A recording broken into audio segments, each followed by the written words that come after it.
Hello everyone welcome to my physical teacher classes. तो यही video रे गोटे इम्पोर्टेंट कथा मु आलोचना करी जोटा कि किछि पिला मानकरे डाउट थिला बा जो माने कि बीपेड करूछंती आंध्र रे, तो सेमानक पई वीडियोटी बहुत इम्पोर्टेंट। को कॉलेज रो एडमिशन नेबे सेथि पई इम्पोर्टेंट एवं को कॉलेज रे एनसीटी अप्रूव अछि कि नाही किबा एनसीटी अप्रूव कैंसिल हो जाइछि ता विषय में पूरा आलोचना करी। तो वीडियोटी को पूरा देखंतु एवं सांग साथी मानकु शेयर करि देबे वीडियोटी को, जहा द्वारा कि सेमाने मध्य गुटे भलो इन्फॉर्मेशन पाई परिबे, जहा द्वारा कि सेमाने को कॉलेज रो एडमिशन नैचंती सेटा एनसीटी अप्रूव अछि कि नाही ता विषय डाउट क्लियर हे जिवो। देखंतु जदी हमर एनसीटी अप्रूव नथिबो आमे सेही कॉलेज रे एडमिशन नै जाइछु तो कौन करिवु, तो सेही एडमिशन जदी नै जाइछु तो ताको आमे सेही इंस्टीट्यूट को आमे जणै पारिवु एई प्रॉब्लम।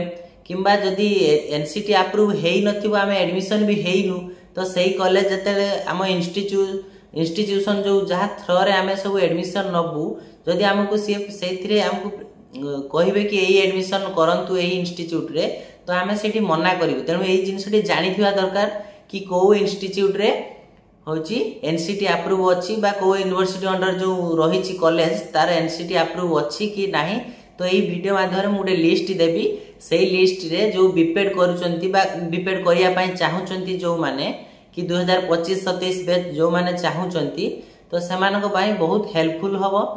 तो देखो मु गोटे लिस्ट देवी, तो से लिस्ट रे देखि देबे आपण से कॉलेज रो एडमिशन जो माने भी हेई जाइचंती से कॉलेज रो एडमिशन हेइचंती, जदी हेई नांती बहुत भलो कथा। मु भाबुची न होई थांतु के सेमिति मु गोटे लिस्ट दउची, चलतु लेट न करी देखिबा से लिस्ट रे आम कॉलेज अछि कि नाही, जो कॉलेज रे आपण पढुचंती किबा जो माने भी आपण को इंस्टीट्यूशन वाला बा इंस्टीट्यूशन लो जो सार माने आपण को कहिचंती कि एइथिरे होंतु आपण मना करिवे डायरेक्ट एइथिरे हेबे नाही।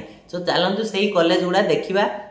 देखंतु एठी लेखा है Andhra Pradesh D recognised institution list.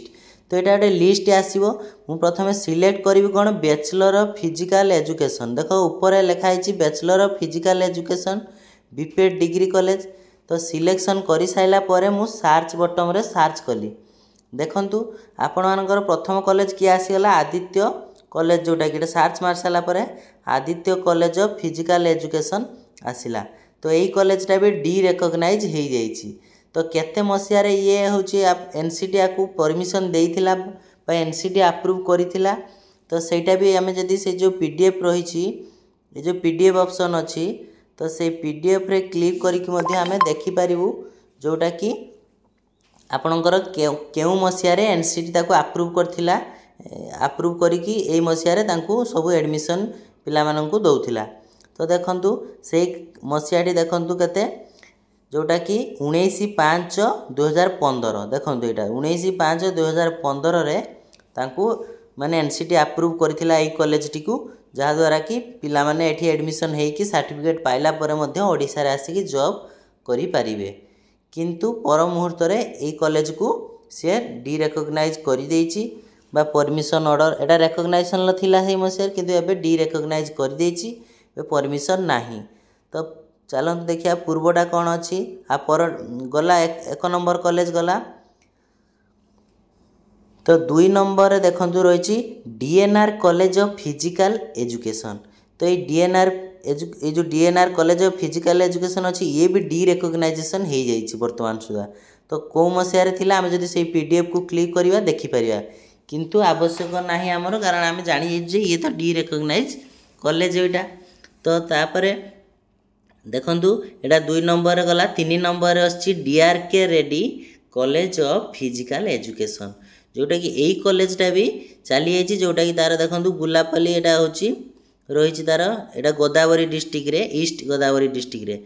4 number रे सेमिति आसुची देखंतु क्रांति कॉलेज ऑफ फिजिकल एजुकेशन, ये भी मध्य डी रिकॉग्नाइजेशन हो जाइए। तो यही कॉलेज डी रिकॉग्नाइजेशन हो जाइए। तापर आसिला लक्ष्मी बीपेड कॉलेज, जो ये भी डी रिकॉग्नाइजेशन हो जाइए, जोटा 5 नंबर रे।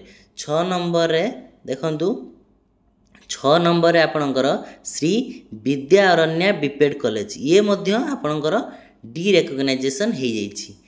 तो यही कॉलेज रे आमे केबे भी एडमिशन नबु नाही। तापर 7 नंबर रे आसिला Shri Gopal Swami college of physical education, ये भी डी रेकग्नाइज हो जाइए। एवं 8 नंबर रे Shri Sai Aditya college of physical education ये भी हो जाइए।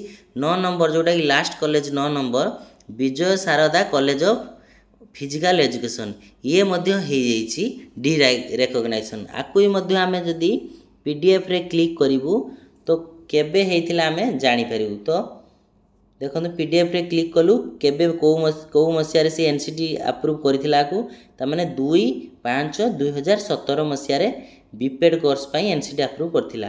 तो एही कॉलेज लिस्ट जदि आपणकर थिबो ताले देखि दियंतु एथिरे एडमिशन जमारू नेबे नाही एवं आपण इंस्टीट्यूशन जो सार भी कहिबे एथिरे एडमिशन कदा भी करिवे नाही। किंतु प्रॉब्लम अछि किंतु जदि भी कहउचंती को सार तो देखंतु आगे एउडा एबे नाही वर्तमान जदि ये आउथरे री अप्रूव करिया पई बा री रेकग्नाइजेशन करिया पई कि परमिशन आनी थिबे पुणी सेटा आपण पूरा प्रूफ देखिला परे आपण जो इंस्टीट्यूशन बा जो इंस्टीट्यूशन सार आपण को कहिबे तांकू कहिबे आपण आगे देखांतु एटा एनसीटी अप्रूव अछि कि नाही तापर आमे एडमिशन नबो एई कॉलेज रे नले हमको अलगा कॉलेज जोटा कि बीपेड कॉलेज बहुत अछि आंध्र रे से आंध्र केसरी अंडर रे हो किंबा जो यूनिवर्सिटी अंडर रे हो सेथिरे किछि प्रॉब्लम नाही।